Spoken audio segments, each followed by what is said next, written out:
everybody. Welcome back to the collective. We have, well, we had an interesting show, but we spent the last 30 minutes trying to sort out my system. So I apologize for the delay, and I super apologize for making Shaun walk all the way to the to the lobby and back for fun. It was fun. Well, at least you're getting known within the hotel, right? They know who you are now. They certainly do. So before we get into any sort of topic or discussion, I do want to remind everybody to make sure that they like and subscribe and hit the notification bell, because not every day do we have 30 minutes of technical difficulties. We're usually in line with what we try to attain, but today did not go our way. No, and the good news is, as we've talked about in the past, with Velcro titles or Velcro labels that you can put on and tear off. I just finished tearing off support desk for half an hour. That was fun. Hey man, you know what? I'm happy I can give you the opportunity to switch labels every once in a while. That's right. I'm happy to be What I just learned over the last half an hour is that my computer system engineering processes are still in place. Well, I'm happy that I could be that person for you. Thank you for confirming that help desk is a job that I never want. Well, we will continue to do our best to make sure that you know the arcs of your life, right? Thank you for refining my choices that I won't make in the future. I'm here to help. What can I say? You were helpful.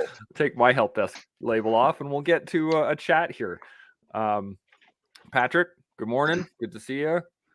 Carl, KH, good to see you as well. Good day. We're going to have an interesting conversation, but before we get into anything, any thoughts, Shaun, other than not wanting to ever work a help desk?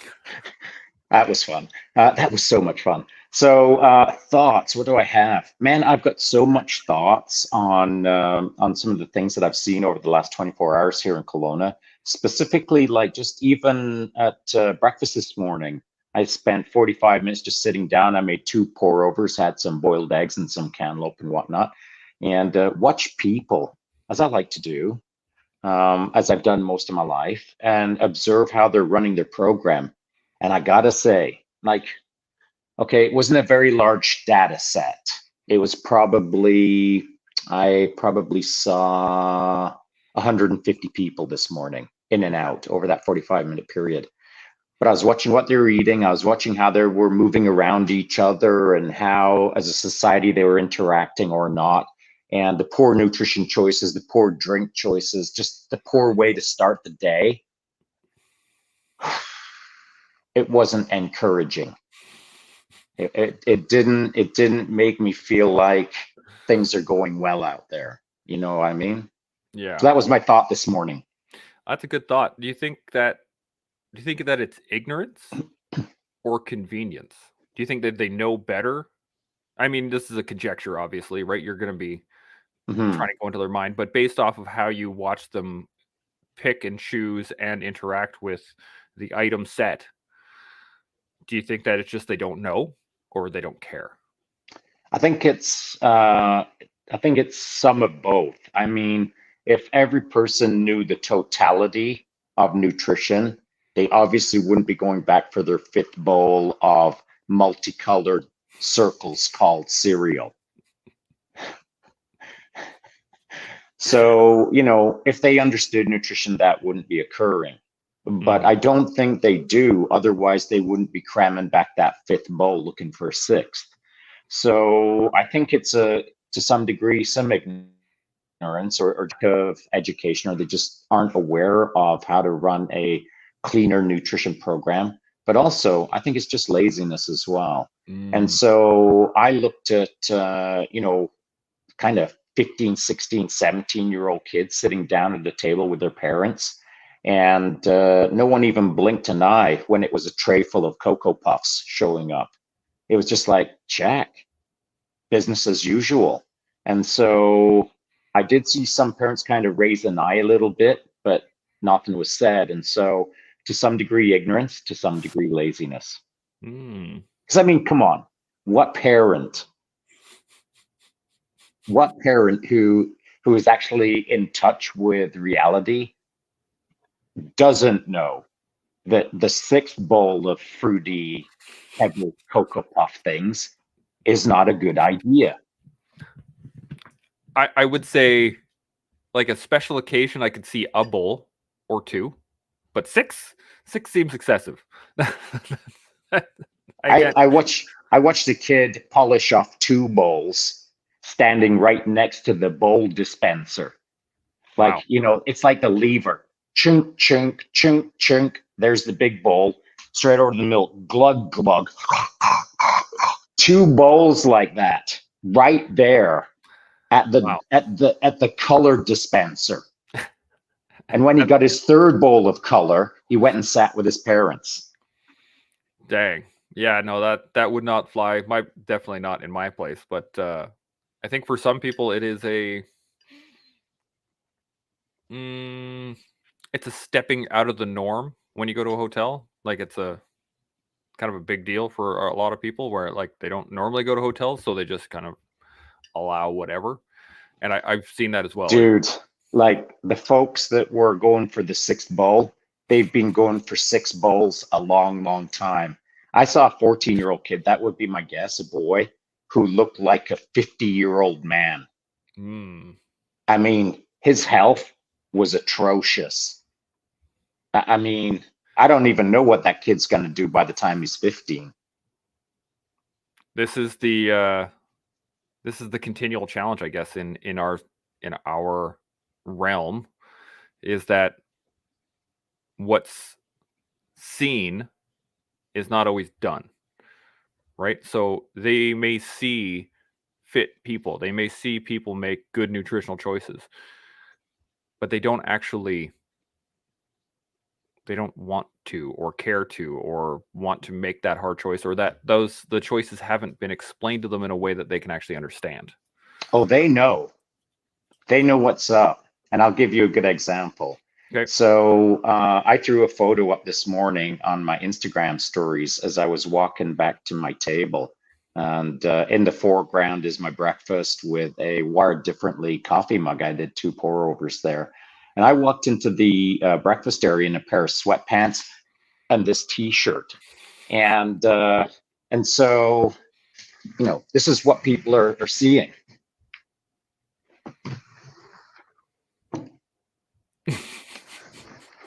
As I walk into the dining room area, and Yep. So as I walked in, as I always do, I do the Terminator 9000 scan to make sure I know what I'm stepping into. I'm aware of all of my, not arcs of fire, but situations that I either want to be near or not, or whatever.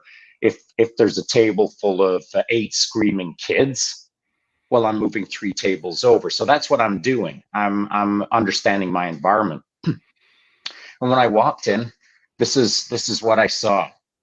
At least a handful of guys, shoulders forward, bellies rolled over onto their mid-thigh, eating garbage. And they looked up and then they did this. Yeah. And looked at their bellies, looked at themselves, looked at the moment, felt what they felt, know what they know, and try to stay semi-erect on their spine until I walk past them. And everyone knows, we've talked about it before, when you're being lazy, when you're on the wrong path, when you're eating that 6 bowl of fruity pebbles, that it ain't right for you. And here's how you know: when a guy like me walks in and looks you in the eye, then you know. Yeah. Because if you can't be honest with yourself, when I look at you, you're going to be honest with yourself, because now you've got something to contrast yourself against, to compare yourself against, which maybe you don't have in your life, which maybe your surrounding friends are all doing the same thing. Just sitting down, eating another bowl of fruity pebbles. That's not how I run my program. And that's evident when I walk into a area that has free breakfasts. I don't look like I'm on 6 bowls a day. And so it's a phenomenon that I've seen time and time again. As I was walking as straight up after my 29th trip to the front desk to try to sort out your Wi-Fi, okay, maybe it was only 2. So as I was walking down the hallway, right at the far end of the hallway, I saw a guy like, knocks open the door. And I mean, he's like still 30 seconds away from me as we're both walking towards each other. And he's all flared out. He's all angry. I don't know why. Maybe his car didn't start in the parking lot. Maybe he's got to go get another piece of luggage. Don't know. Don't care. But as I walk towards him, his flare, he starts scanning me. What happens? His flare starts collapsing. And he starts rounding his shoulders forward. And he's looking at me. And then he looks at me, nods, and says, "Good morning." And I look at him back and say, "Morning, how are you?" And we both cross paths. He's unflared, trying to pull his shoulders back and trying to square up his game. Whereas at the end of the hallway, he was Mr. Oil Barrels, banging that door open and about to like get angry with something, anything. Just not with me. And so it's an interesting phenomenon, man. People run their programs a certain way until someone steps in and looks at them and holds them accountable. You know what I mean? I do, and that's I've had similar experiences in hotels where, especially with kids, I find people a lot of times will allow their kids to just kind of run free within Yeah, a it's like a hotel. play zone. Yeah, and I remember sitting actually at the breakfast table with my boys and my wife, and these kids just came screaming in, knocked a bunch of stuff over, and the parents just didn't even see anything. They just kind of walked in talking to each other, oh, blah, blah, blah. And it took me standing up for them. As soon as they saw me stand up, they were like, "Kids, get over here." Like it was Right. instantaneous. And then I sat back down. I was like, Yeah. good, control them, right? Like but it's challenging. Patrick's got a comment here. I suspect some folks think they're too busy to understand nutrition and they need to make time. And I agree that laziness is a huge factor. 100%. Nutrition's hard because it's so. It isn't hard at all. What I mean is that it can be very boutique, right? Like to understand your nutrition, it ain't that hard. It takes a level of education. No, it ain't that hard. Okay. It's just easier to be lazy. So it ain't hard to make good choices. It's just easy to be lazy. That is very true. Yeah. And I mean, the action of eating is this: reach, grab, eat. And whether you're reaching for a bowl of Fruity Pebbles or reaching for a hard-boiled egg, it's the same action. That's true. You don't burn any more calories reaching and eating. What you do burn calories on is making lazy choices versus hard choices. And by thinking, I'm going to run a tight program, costs you nothing. But by saying, I'm going to run a lazy program, it costs you everything. That it does. I actually, this morning, I had the opportunity to eat a cinnamon bun as my breakfast. I chose to make eggs. Nice. So it really doesn't take much. It's just making the choice, doing the work. And it's not even that much work, especially when you have breakfast free laid out in front of you. Like, right. There's eggs right there.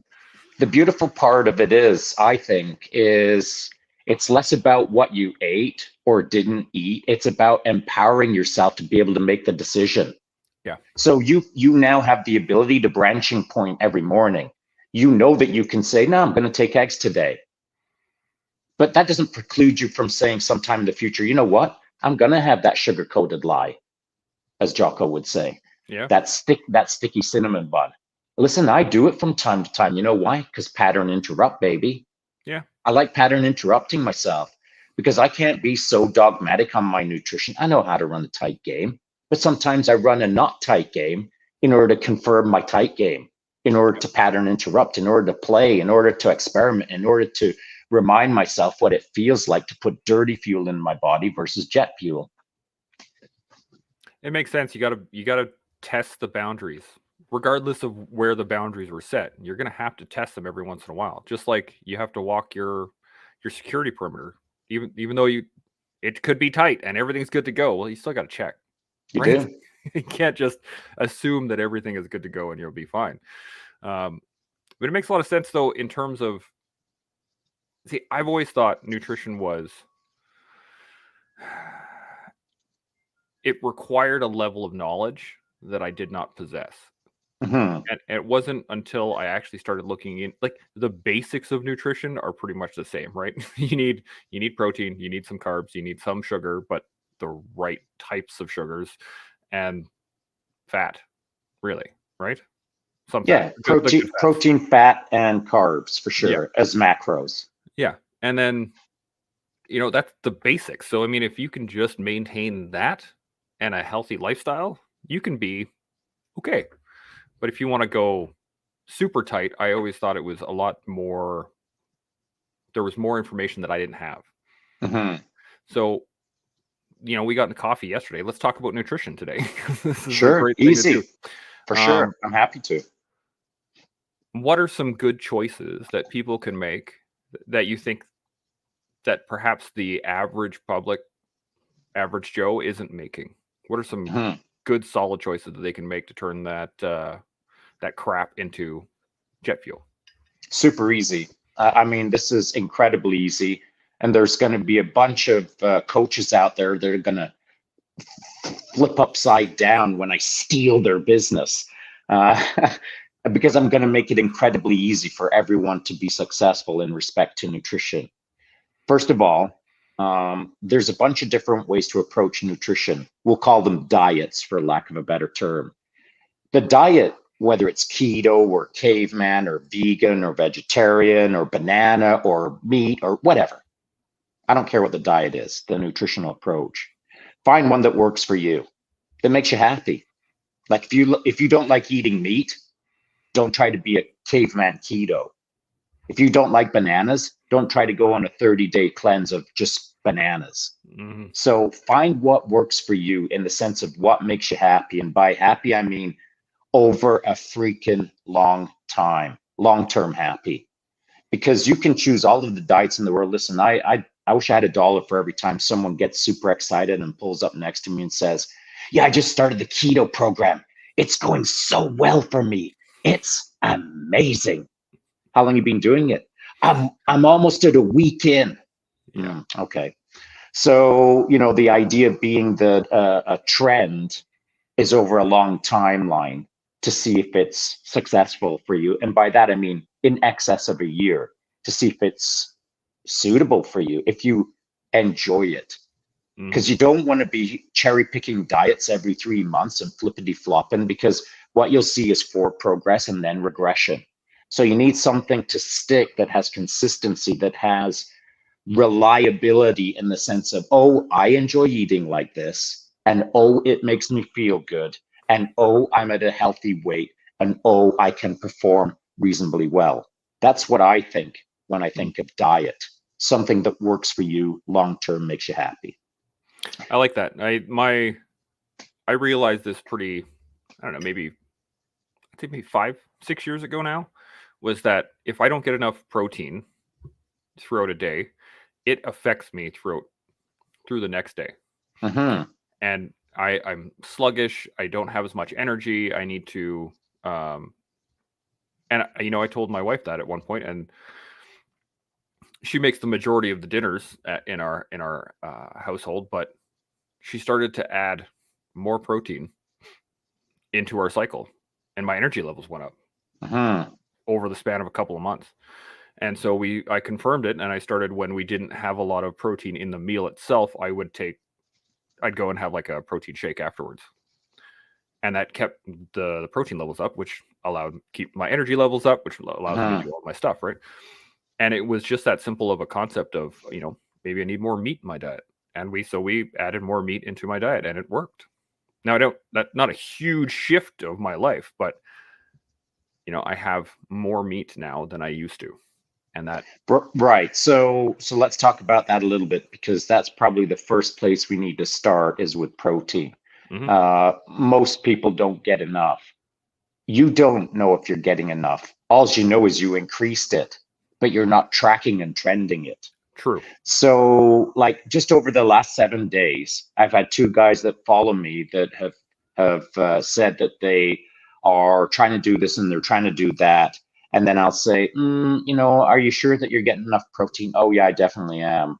And then I'll pause 2, 3, and then a little later on, I'll say, hey, listen, can you let me know how much protein you got yesterday? They have zero idea, or the day before, or the week before that, or the year before that, because they don't track and trend. They have Hmm. no idea how much protein they're taking on, other than they think they're taking enough protein on, just like you, as you Hmm. just stated. Yep. And so there's only one way to find out how much protein you're taking on. Freaking track, count. When you put 30 grams of protein into a shaker, now you know you're at 30. Yep. Where's the rest of the protein coming from? Oh, you just ate a steak? Weigh it. Hit a food calculator. There's lots of them free online that are super easy to use. Weigh it, put in the cut of meat, and it'll tell you how much protein, fat you're getting out of that. So you need to get some sample days to understand how many grams of protein you're getting per day in order to understand, and this is probably the truth of the matter, how much you're shorting yourself Mm. of protein each day. Now, you might feel good because you're eating more protein, but you only feel good because you sucked, Yeah. right? Yeah. An Absolutely. improvement on suck feels pretty freaking good, It's a but pretty good it's now improvement. you're only like mediocre. And if you That's get correct. enough protein in, maybe you'll feel like okay. And then okay can get turned into I'm doing pretty good. And that, you know what I mean? Like Yep. you got to figure out how much protein you need. So now to the next thing that's going to drive a bunch of coaches crazy. I people that we know who talk about how much protein you're supposed to get in a day are doing the math wrong, and they're explaining it wrong, in my opinion. So I've Okay. heard it explained as this: it's 1 gram of protein for every pound of body weight. So let's say you're 200 pounds, then you need 200 grams of protein that day. But I don't think that that's correct. I think what they've missed in that simple statement is how I've always explained it is 1 gram of protein for every pound of lean body mass. So you Mm. might be 200 pounds, but you're carrying 50 pounds of fat on you. So you need to be proteining up at 150 grams per day, Mm. lean body mass. You know what I'm saying?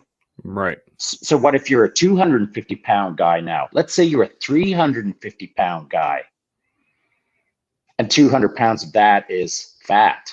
So what? You're going to grab 350 grams of protein that day? I don't think so, bro. So, the math has to be appropriate for the individual. And a good starting point is 1 gram of protein per pound of lean body mass. So for you, that might be 175 grams or something like that. You know what I mean? Yeah. I think last I checked, I was sitting around 218. So probably maybe a buck 90, Yeah, maybe one. I 80, was something like thinking that. 180, 190 for Yeah, you. that's what I was thinking. Yeah, I'm a pretty lean guy, so I don't have a lot of That's right. excess weight. So, but yeah, that 180, 190, and that makes a lot of sense too because the the time periods where I've had excess protein, like my body was flushing it out. You think Uh, I would maybe? think, How do you know? well, my wife would not sleep in the bed with me because it Yeah, so smelled you so had bad. flatulence. Yeah. So that's not necessarily a result of having too much protein. Oh, see, I was taught it was.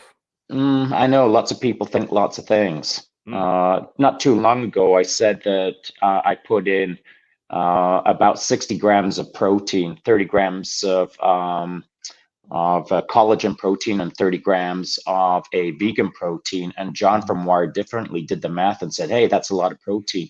I thought you Oh could yeah. only take in 20 to 30 grams in one sitting, but that is not true. And I said, well, it depends on where you get your science from, there's some myths out there that have been floating around for so long that now they've become fact, but it's not fact.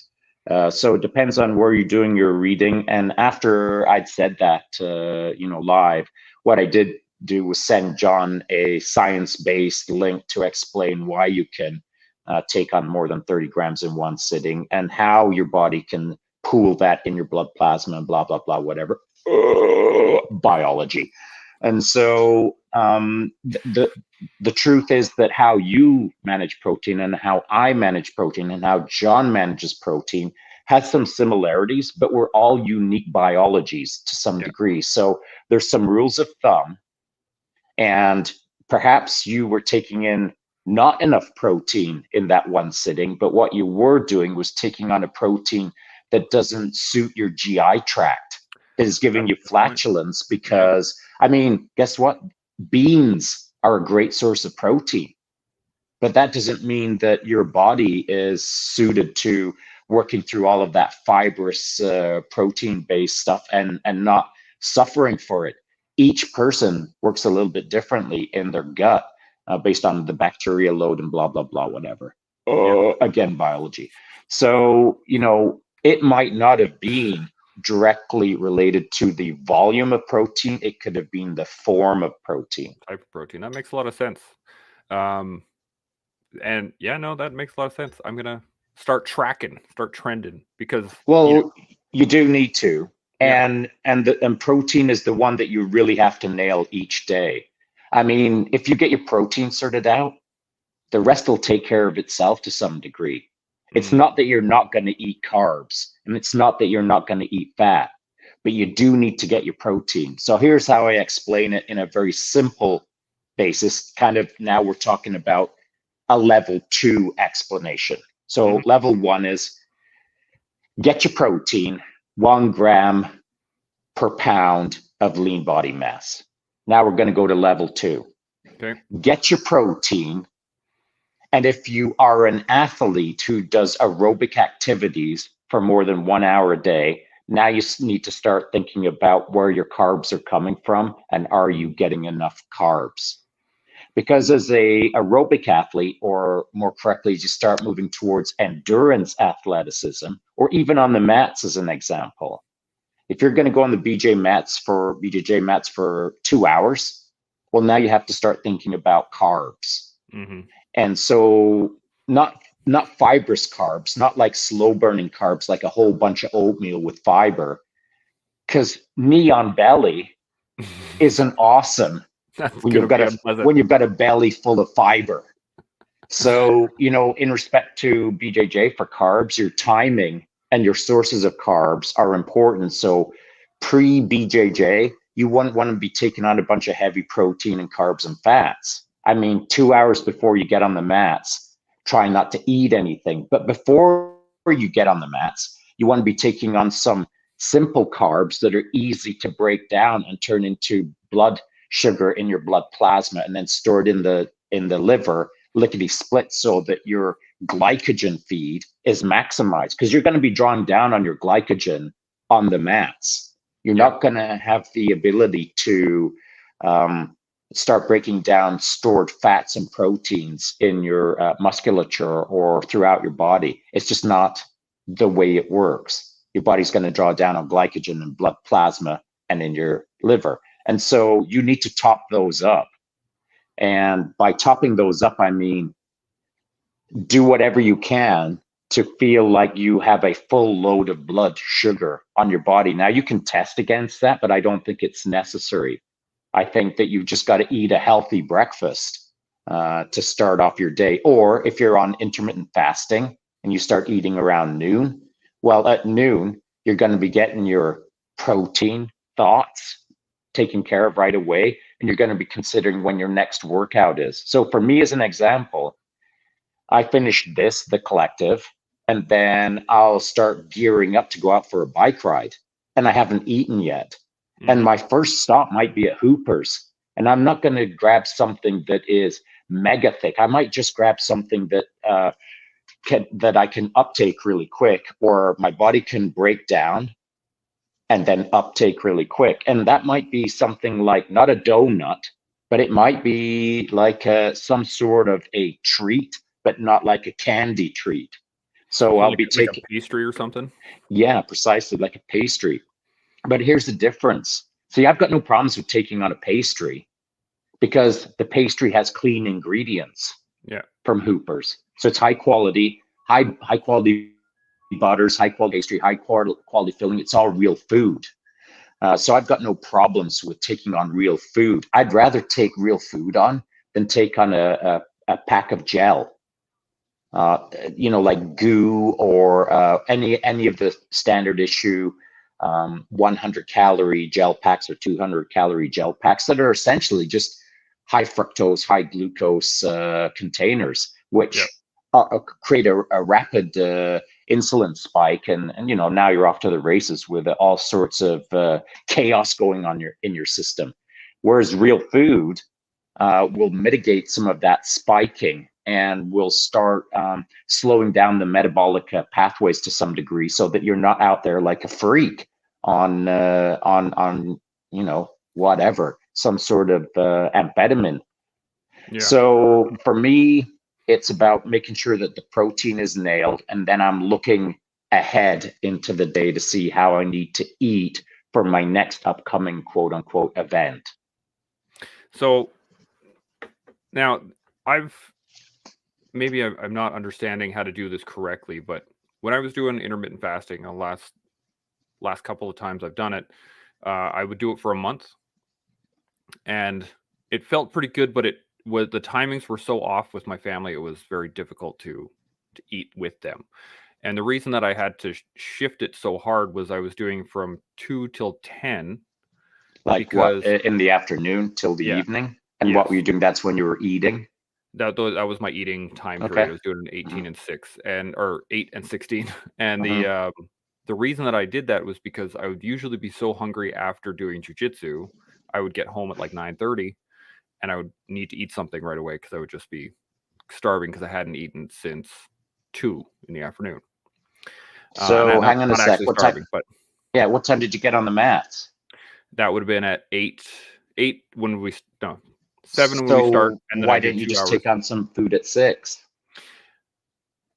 The food that I would be eating was usually heavy so that I would have trouble actually, at jujitsu. I Mm. rarely eat So why before why eat jujitsu. heavy It's food usually, at like, lunchtime. 6? That's usually what's being served for dinner for the rest What of the at family. the restaurant? No, Or at the you own a table. fridge that you know how to work the handle, right? Wait, does it open outwards? Wait, hang on a sec. Are you in charge of your own food? I am, yes. Or So are you on the meal plan? So at 6 o'clock, you need to be eating to set yourself up for success on the mats okay. at 8 o'clock. So what types of foods would be good as quick uptake that I could actually eat that wouldn't be so full of what would be some good All examples right. of So foods that I could what actually I take? would say is you want to take on some protein, and maybe just a fist sized of protein. Nothing too huge. Maybe just like even a half a chicken breast, Okay, or chicken breast, depending on how your gut feels. You'll have to experiment like once you're on the mats to see what's what. Maybe you for need sure. to eat it at 17:30 hours, and then you can have a full size chicken breast. And then with the chicken breast, you'd have some rice and some vegetables, and see how that treats you. Because now you're getting your starches, you're getting your carbs on. You don't need a bunch of fat on it. Nice lean protein and carbs, and that should keep you. The protein will keep you satiated, or will keep your mind believing that you're not hungry. Yeah. So that slow burning protein will be good. The fast burning carbs will have been converted to glycogen. So when you're on the mats, you'll have enough juice. And even if you're on the mats for like 2 hours, there's Oh, yeah. enough enough blood plasma in you that you're going to be able to manage that workout, no problem. And you shouldn't be hungry, because the chicken breast will carry you through that workout, and it will continue to trick your brain that you're not hungry. Okay. And What then is key on the mats is you need to be taking on like a full water bottle, like a 26 ounce or 24-ounce water bottle, and you need some biosteel in there. So yeah. you need to be biosteeling up for those 2 hours. Then when you get home, because it's going to be around what you say 9:30 at night, 21:30 hours at night, Yeah. and you're going to go to bed at what, Usually midnight-ish or something about like that? 11. 11:30. Yeah, so you don't have the luxury of having a solid meal at that point. What I would say is you switch to a shake, like a Okay. protein shake. Yeah. You can put in some fruit in there to glycogenate your system to set you up for the morning, but not too much fruit. Focus more on how are you with dairy? Do Pretty you good. know? Yeah. Yeah. My body. Maybe some yogurt or something that is good for your gut and give some more calories, give some flavor to it, get some fruit in there, but definitely get in minimum 30 grams of protein into that shake. Yeah. And then do that for a week and see how it treats you. And if you're hungry, like by the time you're going to bed, you shouldn't be hungry with that protein load in there. But if you are, then bump it up to 40 grams of protein in the shake. Here's the problem that people have with putting more protein in their shake rather than less, because they think it's expensive, because Mm. it's like too expensive to put an extra scoop in. But compare 30 grams of protein to in a powder to the cost of 30 grams of steak. Protein powder is actually affordable if you start doing the math. Yeah. But people just think of it as a luxury, not as a necessity. But protein is a necessity if you want to be optimal.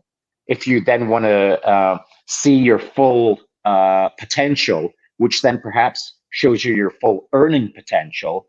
And then once you start earning your full potential, then maybe you can afford to have that extra scoop of protein because, now you're 30% better and you're earning at a 10% greater trajectory. So it all No, it all balances itself out. that makes a lot of sense too. And I find that so normally I have I do I think about 35 grams worth of protein powder in a thing of milk. So in a shaker, not quite full, three-quarters full of worth of milk. Mm. And I found that when I don't take that after a workout, my recovery is hindered. Like I am much more sore in the morning. I have a harder time. My joints hurt more versus when I do take it right after jujitsu. I feel better in the morning for it. And So like the indication that your joints are getting a bit sore, or, they'll kind of start to feel a bit dry in some instances. And so there's a couple of things that could be going on there. If you're going really lean on carbs, like if you're focusing really on keto and stripping out the carbs, your joints can get a bit achy mm, with not enough carbs. And so I tell all my male athletes to do at least one refeed, like a carb refeed per week. And my female athletes, it's 2 carb refeeds per week for a variety of different reasons.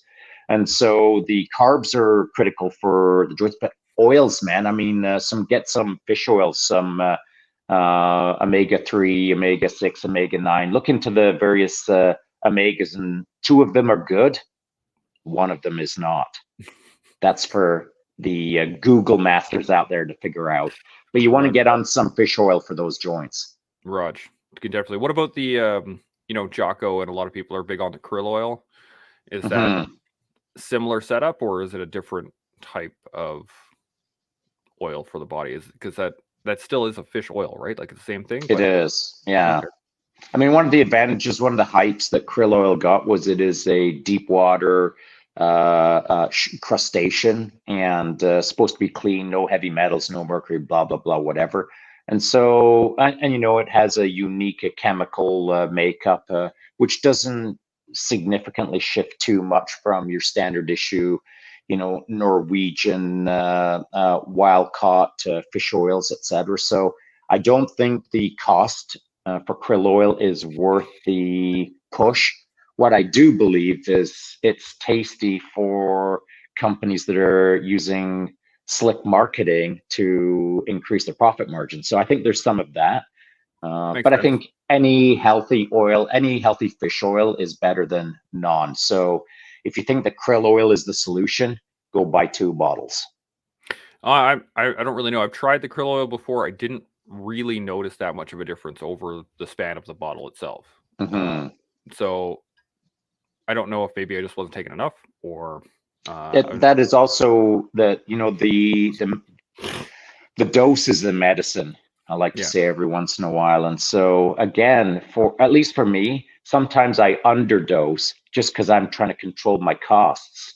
Mm. But sometimes you've just got to go a little mega to see what their response is. And I mean, don't be uncautious. I mean, I'm not saying chug back a bottle of fish oil and see how it works for you. Mm. Let me know when you're sitting on the toilet. But like play around with the dosing to see the left and right of arcs of efficacy to see if this doesn't work, but that really works. And then find your sweet spot on your cost benefit ratio, what it costs you per day for the results that you're seeking. Yeah. No, that makes a lot of sense. I am putting more thought into how I'm actually gonna eat this week, and that way I can get a good view of what I need to change or what I need to address in my diet, and go from there. Mm-hmm. We do have a comment here from Patrick. This came from a little bit earlier, but I didn't want to break the conversation as per Sure. protein. So Patrick says, not sure if this makes sense, but I had to reprogram my mind that refined sugars, aka candy, was causing mood and energy swings and crashes. Avoiding sugar, and now no more swings. Do you actually need sugar in your body, or like is certain Yeah. types of sugar? Yeah, you do. And so we don't have any white sugar in our house. Mm, We just don't have any sugar in the house. Well, the forms of sugar that we have are like honey or such, but we have no bags of white sugar. So I think I call sugar it's like the white devil. It really is a devilish product, and I don't cook with it at all. I don't use it in anything, hmm, and it will. It's not a matter of someone has to reprogram their mind that refined sugars are causing mood and energy swings and crashes. They are. It's just science. Those are the facts. And the more that you can avoid the white candy, the better. And so get it out of your house. I mean, just remove it all. And if you have a sweet tooth, you like a little bit of crack cocaine from time to time, then go find yourself a Hooper's Bakery or some such thing that will create that satisfying moment of, a sweet cherry turnover or whatever. But at least the cherries are locally sourced. At least the sauce that they came in isn't jam packed with cane sugar or high hmm, fructose glucose syrup, and etc. Find a treat that is healthy, hmm. that doesn't have 27 ingredients in the ingredient list to include 4 different colors.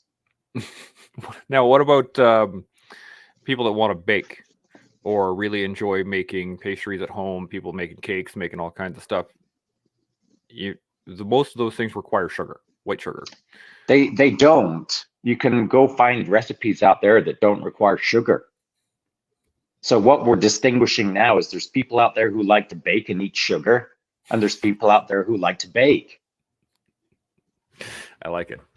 I like it. That's I was wondering if that's where you would take it, but you're absolutely right, because I've seen many recipes that require white sugar, and I've seen many recipes for the exact same thing that don't require white sugar, Mm-hmm.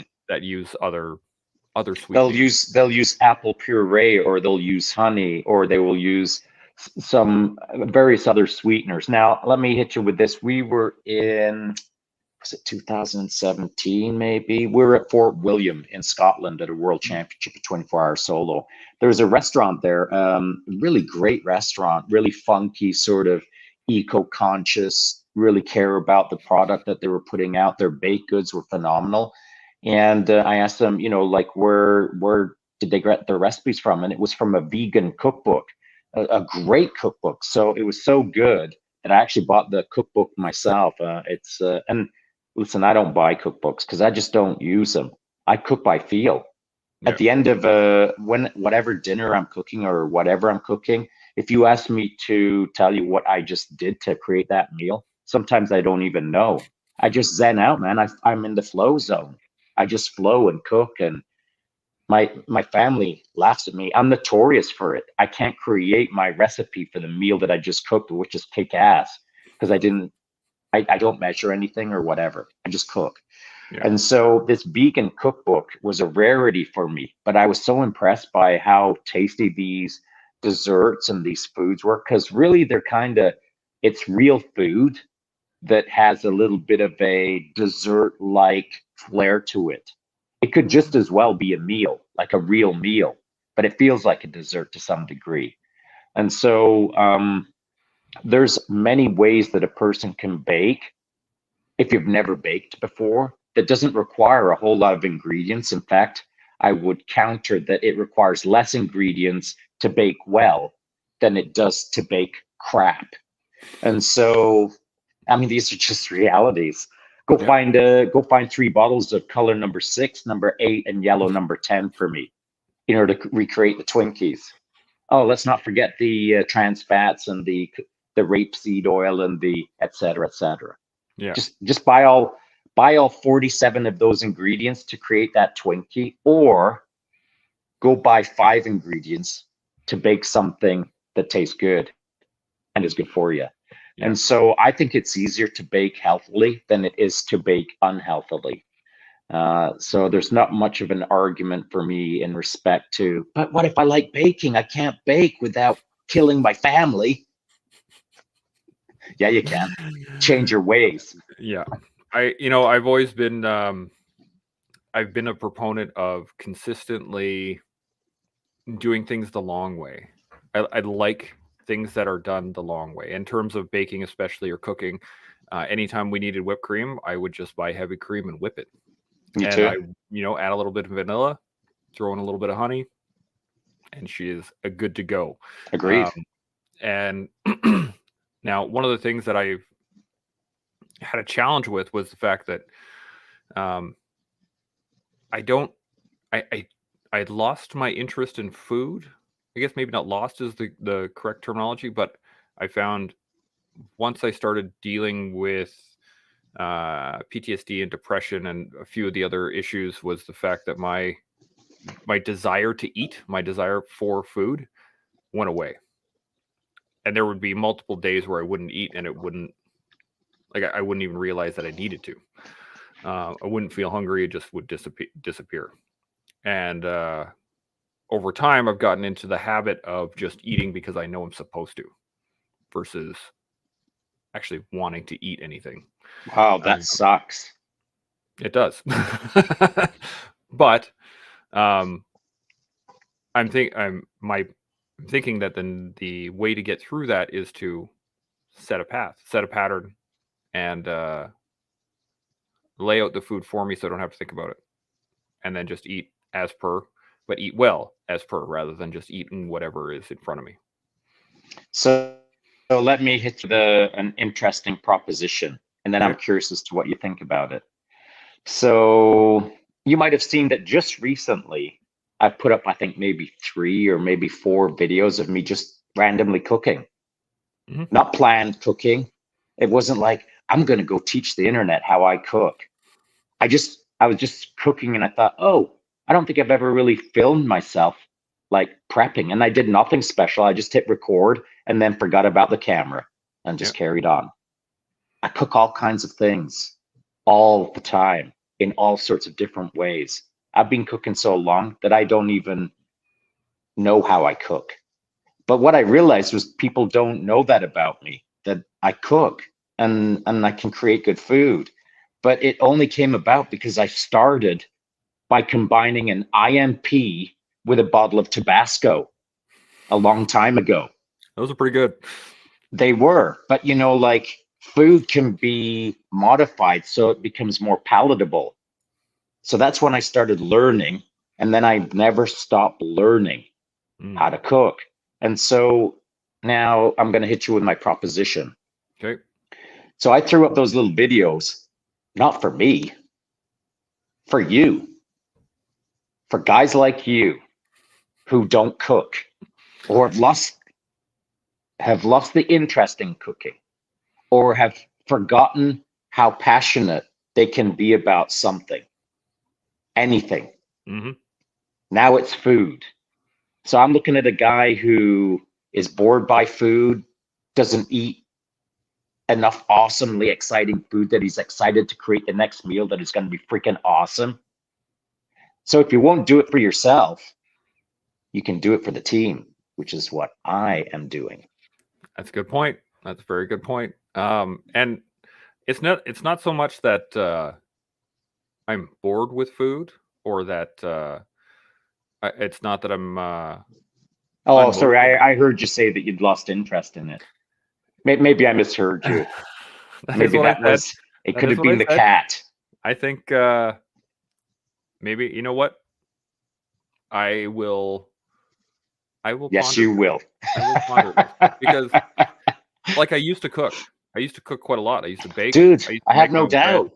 and it Yeah. slowly got to a point where I just like I would not require eating, or not. So I would not think that I needed to eat. I would not have that like response of like, oh, I'm hungry. I need to eat 12 something. years ago, I used to cook pretty good. Yeah, how you doing today? I Not very suck. well. Yeah. Yeah. You know 100%. what I'm saying? So it Yeah. doesn't matter what you did back then, and it doesn't matter what you did last year. That's a good It point. matters how you shake your head today and get on with the program That and is a very impress upon the internet your mediocre cooking skills and encourage someone else to do better. I like that a lot. Carl asks, have you set timers to eat? I have noticed I have to be reminded to eat or set timers because I get carried away on projects or thought PTSD related. Have you had similar challenges? Absolutely, I do have said, yeah, 100%. The setting timers though is a great idea. I hadn't even thought about that. What do you think, Sean? Any thoughts? I don't think timers are required if you simply keep in mind the rule of thumb: 1 gram of protein per pound of lean body fat, body mass. So, you know, you can get, if you're doing IF like you stated, and I do IF as well. If you're doing just an 8-hour eating window, and and you should be getting hungry because your eating window is coming up. You look at your watch and say, okay, it's time to eat. Dude, bang back 60 grams of protein. Mm. At least you're like 1/3 of the way to checking off the box on your protein count for that day. And even if you forget your name, never mind, forget the timers, at least you got 1/3 of your protein out of the way. That's a good But point. but even if you do forget all of that stuff, I'm pretty sure you'll start pecking away at food eventually. And then when you're getting ready to peck away because you've realized, oh, I'm hungry all of a sudden, then it's for you to make the smart decisions and not like knee-jerk peck. Like, oh, that's right, I haven't eaten. Peck, peck, peck, peck, peck. Stop. Take 30 seconds and realize, hang on a sec. I need to get my other 60 grams of protein, and I'm going to get it with some veggie and some rice, or I'm going to get it with whatever or whatever. But don't like snap out of your oblivion, realize that you need to peck away at food and then disappear again. Snap in, pause 2, 3, do your protein count, figure out what you need next, check that box, and then think about what's the carbs. I like that. I like that.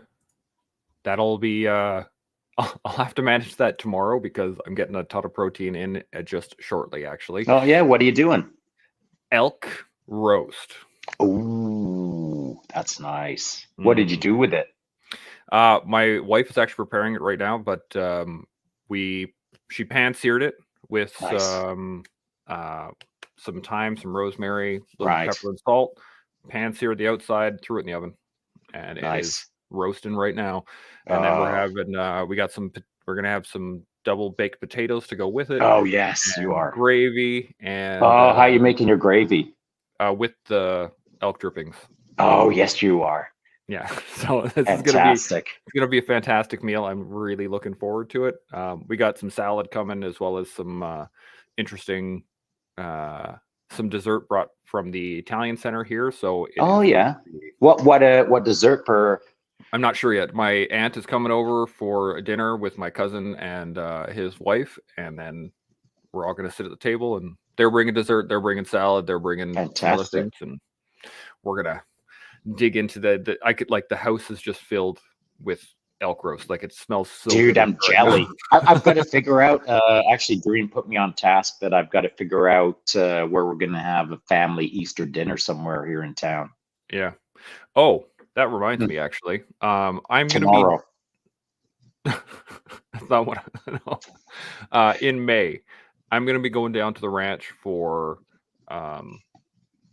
branding Mm. to help out and do some branding down there. And I was thinking that I could probably skirt over to Fernie pretty quickly if you wanted to link up at some point, and we could pass off some coffee, some ground elk, some like a little I don't bit need of. to drive to Fernie to mail you coffee, so let me think about that.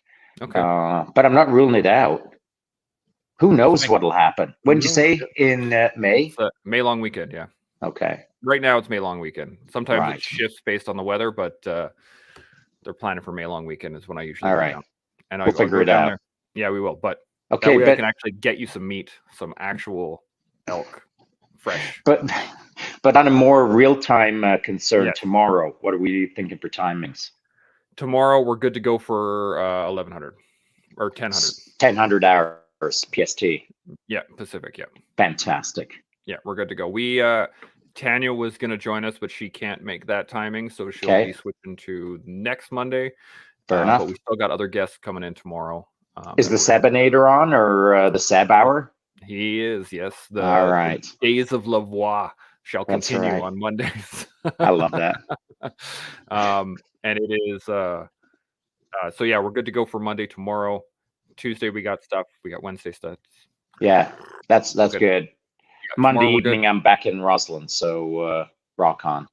Sweet. And hopefully I will by the way, buddy, I forgot to mention to you. So we've still got to touch time. Yep. So yesterday afternoon, I was just sitting down having some chow at a place here in Kelowna, and a young fella noticed that I was sitting down at a restaurant and said, "You're going to be there long?" And I said, "Be there for a bit." And he said, "Well, if I drive there, it'll take me about 30 minutes, but I'd love to meet you." So he drove across town and came and just sat down and hung out with me for about 45 minutes. And here's what he said. He loves the collective. He listens to it all the time. And as he was sitting down, within about 30 seconds, he pointed at me and said, "You are a big deal." And he says he loves that episode. He says it's one of his favorite episodes. And I said, "Bro, if you did listen to that episode, you know that none of us are a big deal." But he really, really enjoys listening to it. So he didn't say "let Chance know," but your name came up several times. And so there you go. He just really likes the whole thing. Basically surrounded by like that Chance guy needs to step up his game throughout the whole conversation. Just man, that guy. God. No. Listen, honestly, he had complimentary things to say about both of us, and he was encouraging us to think about expanding the footprint in the sense of.